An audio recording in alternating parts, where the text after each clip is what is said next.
Halo semuanya, selamat datang lagi di The Lazy Gadgets. Dan hari ini gue akan membawakan kalian berita minggu keempat Maret 2021. Dan seperti biasa, coba follow Instagram kita di @TheLazyGadgets untuk berita lebih update setiap harinya. Dan gue di Jordi Leonardo O-nya 2. Kita mulai dari berita pertama, ini dari Spotify sendiri. Dari yang desktop app sendiri, itu ada perubahan UI yang memperlihatkan kalau Spotify desktop app nanti kedepannya akan lebih mirip ke yang versi mobile. Dan kalau kalian belum dapat update-nya, mungkin nih update-nya akan secara berkala. Lanjutkan dengan Donald Trump yang tadinya sudah di-ban oleh Twitter dan Facebook. Kali ini kabar-kabarnya dia akan kembali membuat sosial medianya sendiri. Jadi kalau dia di-ban, ya udah gue bikin sosmed sendiri aja. Dan ini kabarnya akan dirilis dalam waktu 3-4 bulan mendatang.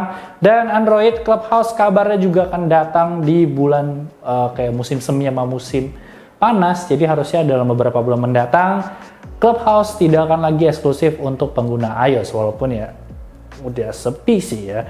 Lanjut lagi dari Microsoft sendiri, dia baru aja ngebeli Discord. Dan menarik karena Discord sendiri itu dihargain sekitar 7 miliar USD di Desember kemarin, tapi Microsoft kabarnya akan membeli di harga 10 miliar USD. Dan dari Discord sendiri dan Microsoft itu nggak memberikan komentar tentang hal ini, tapi kalau emang mau dijual, Discord punya opsi untuk go public atau sahamnya itu bisa dibeli oleh orang-orang publik seperti kita. Dan kita tahu sendiri dari Microsoft sendiri kan punya Skype ya, dimana orang tuh kayak lebih prefer kayak Zoom sama Google Meeting. Jadi gue takutnya nasib Discord nanti bakal begitu, orang pada pindah ke Clubhouse buat kalau bikin room Overwatch gitu kan, bisa aja terjadi. Moving on dari Jack Dorsey, first tweet ini dibeli oleh seorang CEO bernama Sina Estafi dengan harga 2,9 juta USD. Jadi kalau kalian bingung kenapa tweet bisa dijual, ini karena sekarang lagi ada hal baru yang namanya NFT. Gue juga nggak terlalu in-depth paham, tapi NFT ini tuh kayak gini. Kalau kalian kalian cari meme-nya Nyanket ya kan, kalian tuh punya versi copy dari meme-nya Nyanket yang sudah di-copy, di-paste, di-copy, di-paste, di-copy, di-paste. NFT yang dijual ini adalah versi orisinil dari si Nyanket itu sendiri, dan itu biasanya dihargai cukup tinggi, apalagi beberapa meme. Dan ini uang yang tadi 2,9 miliar USD tadi, itu akan langsung didonasikan oleh si CEO of Twitter.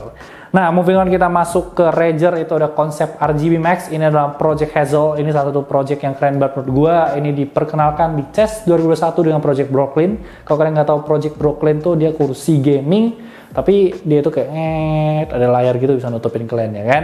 Nah, untuk Project Hazel sendiri dia itu ya Max N95, tapi bagian mulutnya itu transparan. Jadi kalian tuh bisa tetap mendapatkan facial gesture kalian ketika ngobrol. Lalu selain itu juga ketika kalian ngobrol itu ada perubah suaranya, ada RGB-nya karena ini Razer, dan itu punya case kerennya sendiri dan ada warna hitam dan putih. Razer menyatakan ini nggak akan jadi konsep lagi karena mungkin mereka akan segera merealisasikan hal ini. Gue sih mau ya Razer ya. Oke, moving on dari Snapdragon 780G, ini adalah chipset terbaru dari Qualcomm yang kabarnya akan menjadi lanjutan dari Snapdragon 768. Dan ini tentu aja udah 5G dan yang menjadi smartphone pertama yang mendapatkan kehormatan untuk menggunakan Qualcomm 780G ini adalah Xiaomi Mi 11 Lite. Jadi kalau kemarin dia udah dapat di Snapdragon 888, sekarang dia dapat yang ini juga. Nah, ada hal menarik juga dari Qualcomm sendiri, karena dari SDA dan Android Police kabarnya sudah melihat prototipe dari sebuah device gaming yang bentuknya itu kayak Nintendo Switch ya. Jadi kayak bener-bener Switch, bisa dilepas kiri kanannya, dan baterainya itu sedikit lebih gede di 6000 mAh dengan quick charge. Dan prototipe ini kabarnya sih rilisnya masih agak lama, masih tahun depan. Dan dia tuh punya display out yang kita belum tahu apakah perlu docking atau dia akan pakai Type-C atau mungkin HDMI. Dan dia akan based on Android 12. Yang menariknya dia itu langsung datang dengan Epic Game Store. Jadi kita bisa melihat beberapa game menarik yang bisa dimainkan oleh device ini. Moving on, kita masuk ke Lenovo Legion 2 Pro. Karena Black Shark kemarin udah rilis, untuk Lenovo Legion 2 Pro sendiri ini kabarnya dari sertifikasi kan chargingnya itu di 65. Kita tahu kalau Lenovo Legion Pro itu kan di 45 plus 45. Jadi ada kemungkinan di sini bakal 65 plus 45. Atau mungkin lebih gila lagi 65 plus 65. Jadi 130 paling kencang yang ada untuk sekarang. Tapi dari Digital Case Station sendiri menyatakan untuk Lenovo Legion 2 Pro ini tetap dengan horizontalnya. Jadi tetap akan ada kamera untuk di bagian samping. Jadi kalau mau selfie gimana? Begini. Kalau gini gimana? Jadinya miring muka kalian. Moving on, ada LG yang menyatakan akan menutup bisnis smartphone mereka. Ini udah terjadi sebuah rumor yang cukup keras sebenarnya karena LG sendiri dari sisi penjualan semuanya itu naik, tapi untuk smartphone itu turun. Walaupun kita udah ngeliat Project Explorer yang menurut gua keren banget. Nah dari LG ini sendiri, itu kemarin kan udah coba deal-dealan gitu ya kan sama beberapa perusahaan, tapi kayaknya nggak mencapai kata oke gitu. Jadi LG kabarnya dibanding mereka menjual divisi smartphone mereka memilih untuk menutupnya aja full-fullan gitu. Tapi untuk LG Rollable sendiri yang kemarin baru jadi diperlihatkan, ini katanya sih untuk development-nya itu nggak diganggu sama sekali. Tapi dengan LG mau ngejual divisi smartphone-nya sih gue rasa untuk masa depannya udah agak-agak nggak jelas sih. Moving on, kita masuk ke Xiaomi. Yang pertama adalah Mi 11 Ultra, itu udah masuk ke Geekbench dengan 12 GB RAM. Dengan single core itu di 1132 dan multi-core itu di 3488. Dan model numbernya itu adalah M2102K1C. Menariknya sebenarnya dari Mi 11 Ultra ini sendiri adalah dia baru mengumumkan kalau dia akan menggunakan ISOCELL Gen 2 milik Samsung. Dimana ini dia tuh f1:1.12 inch. Dan ini merupakan sensor terbaru. Jadi akan menjadi hal yang menarik apakah akan ada perubahan yang signifikan dari kamera si Mi 11 Ultra ini. Karena kan kemarin Snapdragon 88, sekarang dia dapat kamera duluan. Dan selanjutnya dari Xiaomi Presiden itu menyatakan kalau si Wang Xiang menyatakan kalau shortage itu apa ya bahasa Indonesia? Agak susah lah untuk mendapatkan komponen-komponen untuk pembuatan smartphone sendiri yang memungkinkan nanti harga smartphone sendiri akan naik ke depannya. Ini juga hal yang sama sih yang dinyatakan oleh Samsung kemarin masalah Note, di mana komponen itu lagi susah banget didapetin. Beda sama Huawei ya, itu mah nggak dikasih, bukan susah dapetinnya. Nah, dari Xiaomi sendiri dia juga akan punya acara di tanggal 29 Maret, seperti sebuah acara yang gede banget, karena di situ akan ada peluncuran dari Mi 11 Pro, Mi 11 Ultra, Mi Notebook Pro, dan juga ada poster yang memperlihatkan akan ada Mi Mix, di mana Mi Mix ini seperti kita tahu merupakan sebuah foldable pertama dari Xiaomi yang memang terlihat seperti Z Fold 2 dan tidak ada informasi yang cukup banyak yang bisa ketahuan karena sejauh ini kita hanya melihat foto dari kereta ajaib di Cina. Nah, dari Xiaomi sendiri juga lagi ngerekrut beberapa vehicle software engineer, jadi ini buat mobil, dan ini dia bekerja sama dengan partner dia itu namanya Great Wall Motors. Jadi ada kemungkinan gede banget kalau mobil Xiaomi ini beneran. Tapi dari Xiaomi dan Great Wall Motor itu menyatakan kalau no, that's a fake news gitu kan. Tapi dari Bang Lei Jun itu menyatakan kalau ya kita sudah menyiapkan 10 miliar USD dan kita punya project yang gede. Jadi kita lihat aja apakah akan ada mobil yang beneran rilis dari brand-brand ini ke depannya. Moving on, kita masuk ke Samsung. Itu ada Samsung yang menyatakan kalau di tahun ini akan ada kemungkinan mereka merilis Samsung Double Folding. Jadi sebuah smartphone yang lipatannya itu 2, jadi layarnya itu ada 3. Jadi ini bakal tebal banget. Dan untuk harganya sendiri, approximately-nya itu bakal di 3.000 USD atau sekitar 45 juta. Ini di 2.000 USD, jadi sekitar 30 juta rupiah. Gua rasa nanti masuk Indonesia kalau emang rilis ya, ini bakal di 40 juta sih. Nggak mungkin dong. Lipatan lu 2, tapi harga lu di bawah Z Fold 2. Itu nggak mungkin terjadi. Dari Samsung sendiri juga baru saja memberikan sebuah postingan video di Twitter yang memperlihatkan sebuah smartphone yang menggunakan kamera 200 megapiksel dan kabarnya bakal 6 kamera sekaligus. Gua nggak tahu apakah 6 ini adalah 6 di belakang, karena di depan tuh ada 2 kamera selfie. Jadi ada kemungkinan 42 atau mungkin ya emang 62 sekaligus jadi 8 beneran. Dan ini kabarnya dengan Samsung Exynos juga. Moving on, dari Huawei sendiri, ini ada Huawei P50 Pro Plus yang memperlihatkan desain yang kurang lebih sama Huawei P50. Dimana untuk Huawei P50 Pro Plus ini dia punya kamera yang cukup banyak ya. Jadi kalau P50 cuma 2 kamera, ini ada kamera telefoto dan beberapa kamera-kamera kecil lainnya.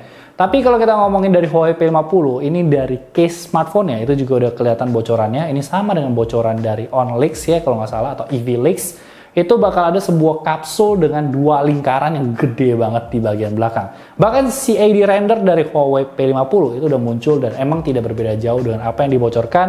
Jadi mungkin emang dari segi desain akan seperti itu ya. Tapi Huawei P50 sendiri kan kabarnya harusnya rilis di Maret ya. Tapi baik-baik lagi, kita ngomongin masalah Huawei dan Amerika. Susah mendapatkan komponen, jadinya tidak ada confirmation sampai tanggal ini.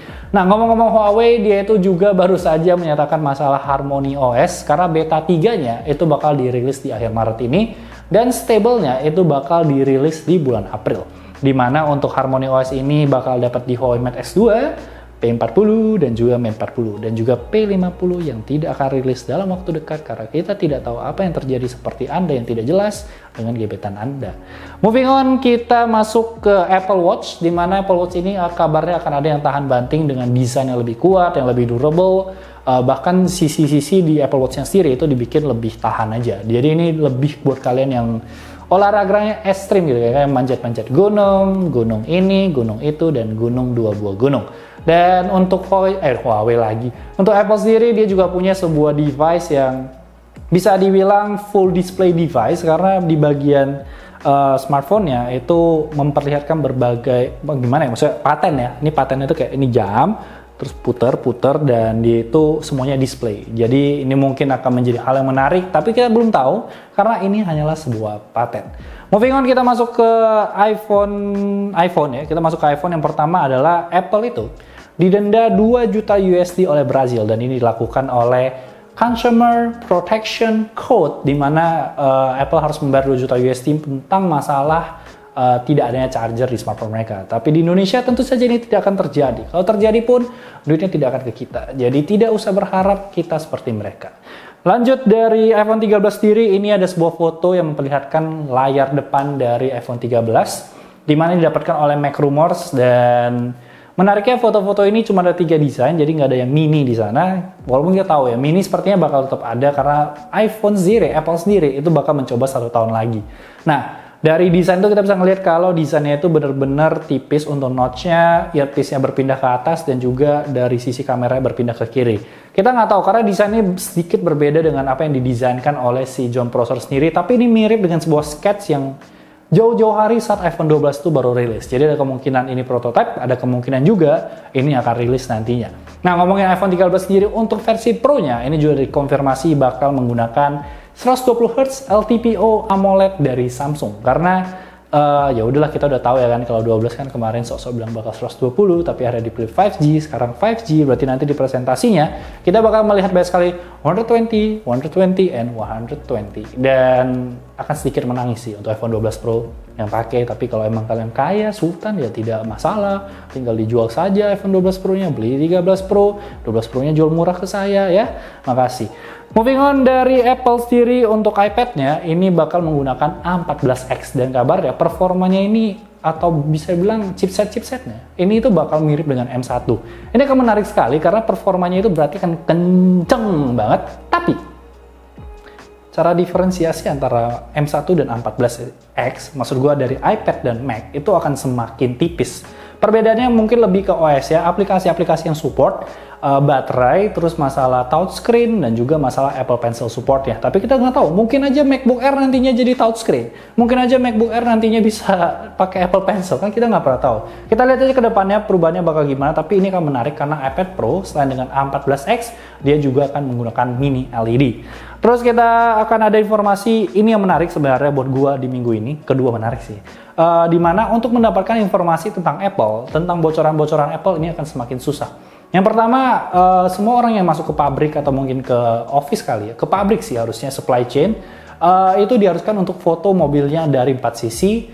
Terus kedua, kalau kalian punya track record yang cukup kurang gitu ya sebagai orang atau mungkin sebagai pekerja Apple, itu kalian nggak boleh masuk ke pabrik untuk produk-produk yang masih on proses, on development, dan belum rilis.